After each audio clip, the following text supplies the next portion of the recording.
శ్రద్ధగా వినండి. ఇప్పుడైనను మీరు ఉపవాసముండి కన్నీరు విడుస్తూ దుఃఖిస్తూ మనఃపూర్వకంగా తిరిగి నా వద్దకు రండి. ఇదే యెహోవా వాక్కు.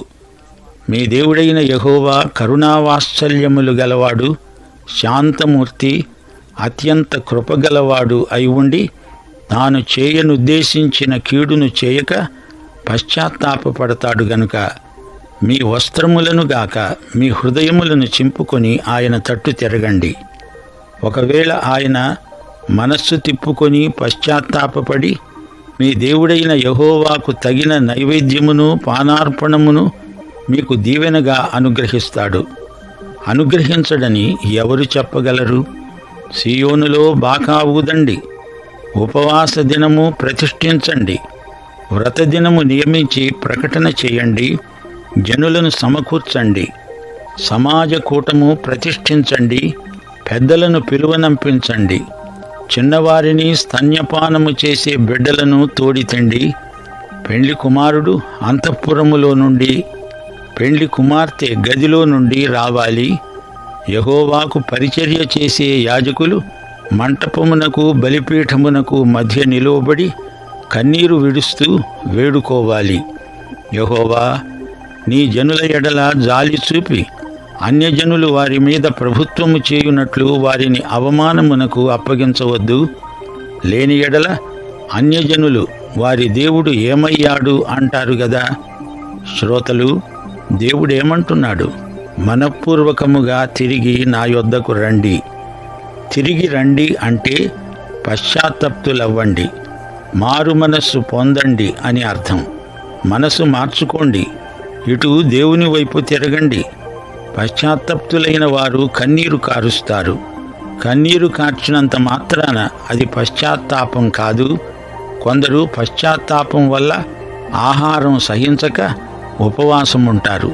కొందరు ఎంతో దుఃఖిస్తారు, సంతాపం వెలిబుచ్చుతారు. అయితే నిజమైన పశ్చాత్తాప అనుభూతి లేకుండా కన్నీరు కార్చేవారెందరో. బట్టలు కాదు, మీ హృదయాన్ని చించుకోండి. శ్రోతలు వింటున్నారా?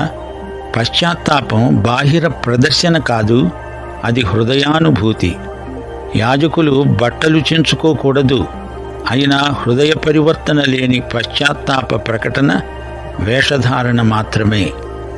దేవుని వైపునకు మనస్ఫూర్తిగా తిరగడమే మారు మనస్సు. ఈజిప్టులో ఇశ్రాయేలీయులు ఉండగా దేవుడు తెగుళ్ళు రానిచ్చాడు. ఏ విధంగానైనా ఫరోలో పరివర్తన రాకపోతుందా అని దేవుడు అనుకున్నాడు. అయితే ఫరో మారలేదు. పైగా అతని మనస్సు మరీ కఠినమైంది. నినవేకు దేవుడు యోనాను పంపి వారికి నాశనం రాబోతోందని, వారు మారుమనస్సు పొందాలని యోనా చేత దేవుడు చెప్పించాడు. నినవే వారు మారుమనస్సు చెందారు గనుక దేవుడు నినవేను నాశనం చేయలేదు. దేవుడు మారుమనస్సు పొందటం కాదు, ప్రజలు పశ్చాత్తప్తులైనందున దేవుని శిక్ష వారిపైకి రాలేదు. ఫలితం మారింది అని అర్థం. దేవుడు కరుణావాత్సల్యములు గలవాడు, శాంతమూర్తి, అత్యంత కృపగలవాడు. ప్రజల పశ్చాత్తాపాన్ని బట్టి వారికి రావలసిన శిక్ష రాలేదు, దీవెన ప్రాప్తించింది. దేవుడు మారడు. మనుషులలో పరివర్తనను బట్టి వారి పట్ల ఫలితాలు మారతాయి. ఫరో నాశనమయ్యాడు, నినవే వారు ఆశీర్వదించబడ్డారు. దేవుడు మనస్సు తిప్పుకొని పశ్చాత్తాపపడతాడంటే మానవరీతిగా దానికి అర్థం చెప్పకూడదు. దేవుడు మారడు, మనిషి మారాలి. పశ్చాత్తప్తులను క్షమించే దేవుడు, ఆయన కృపగల దేవుడు. బాకా ఊదండి, ఉపవాస దినము వ్రతదినము ప్రకటించండి. మోషే ధర్మశాస్త్రం ప్రకారం వారు పశ్చాత్తప్తులై ఆయా పండుగ దినాలను ఆచరించాలి. ఒక పాపి తన పాపము నుండి వైదొలగి దేవుని వైపు తిరగడం ఎంత ముఖ్యమో చెప్పబడింది. అపొస్తలుల కార్యములు 16వ అధ్యాయం 31వ వచనం. ప్రభువైన యేసునందు విశ్వాసముంచు, అప్పుడు నీవు నీ ఇంటివారు రక్షించబడతారు.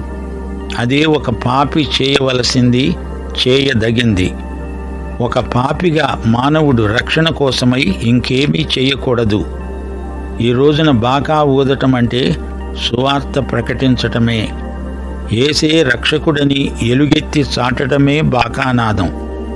బాహిరమైన ఆచారాలు మాత్రమే మానవుని పరివర్తనను వ్యక్తం చేయలేవు. ఈ విషయాన్ని మనం గ్రహించాలి. గర్భిణీ స్త్రీకి లోపల బిడ్డ ఉన్నందున ప్రసవ వేదన పడుతుంది.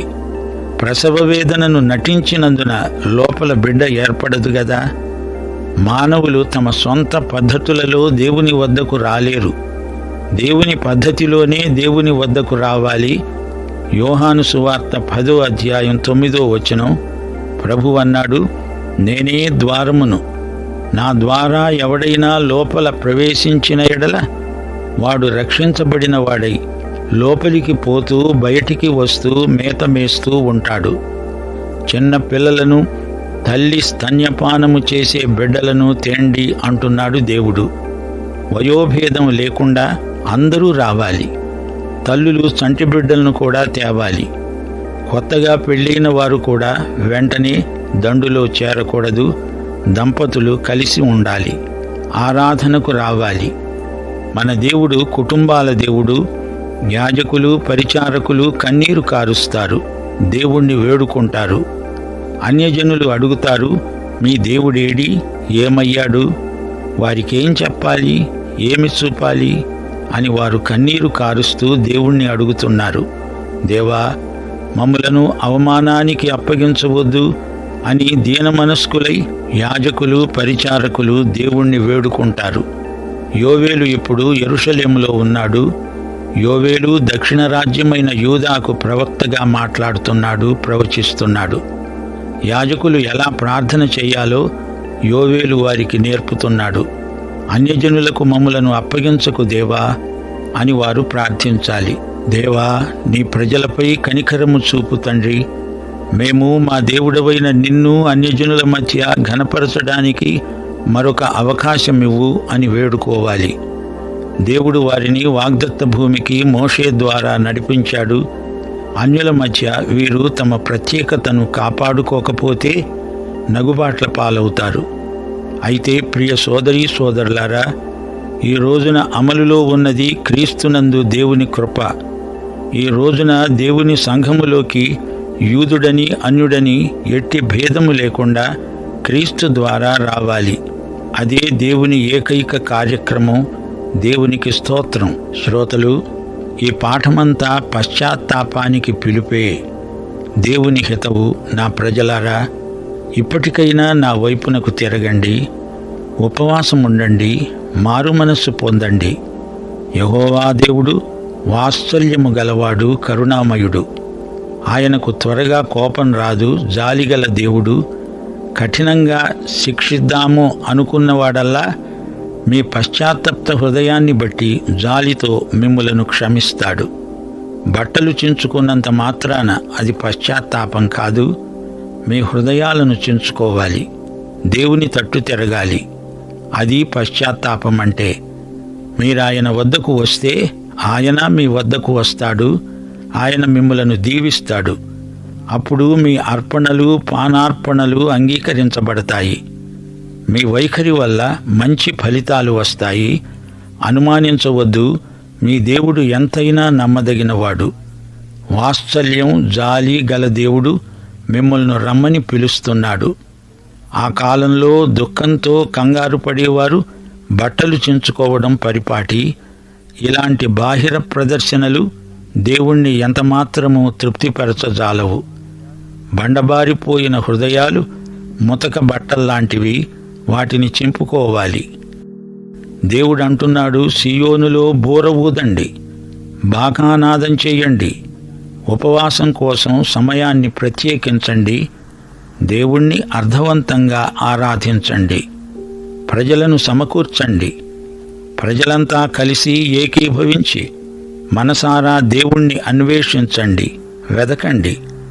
దేవునికి, ఆయన ఆరాధనకు దూరం కాకండి. ఆశీర్వాదాలను కోల్పోవద్దు. ఆధ్యాత్మిక నష్టం తెచ్చిపెట్టుకోవద్దు. పెద్దలను రప్పించండి, చిన్నవాళ్లను, చంటి బిడ్డలను కూడా తేండి. పెండ్లి కొడుకు, పెండ్లి కూతురు కూడా ఉన్న పాటున వచ్చేయాలి. యెహోవాకు సేవ చేసే యాజకులు మంటపానికి బలిపీఠానికి మధ్య నిలిచి ఏడ్చారు. వారన్నారు, యెహోవా, నీ ప్రజలను చూడు, వారిని కనికరించు. మేము నీకు చెందిన వారము. నీ వారిని తిరస్కారానికి గురిచేయకు. వారి మీద అన్యులు ప్రభుత్వం చేస్తుంటే నీవు చూస్తూ ఊరుకుంటావా? అలా జరగనీయవద్దు. అన్యప్రజలు వీరి దేవుడు ఏమయ్యాడు అని ఎందుకు చెప్పుకోవాలి?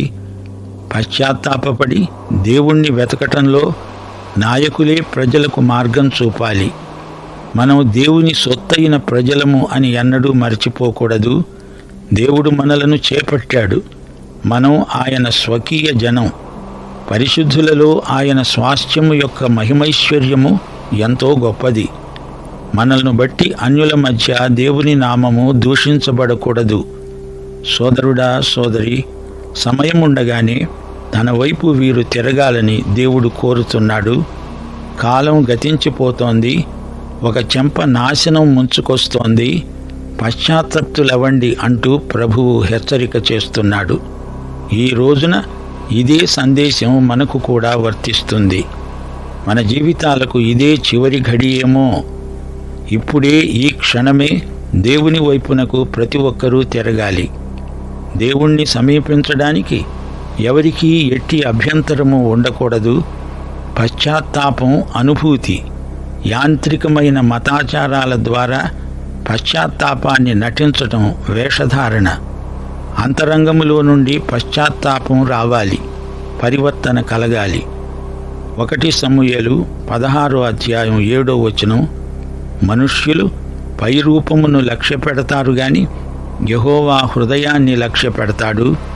మత్తయి సువార్త 23వ అధ్యాయమంతా యేసు ప్రభువు వేషధారణను ఎంత అసహ్యించుకుంటాడో వ్యక్తం చేయబడింది.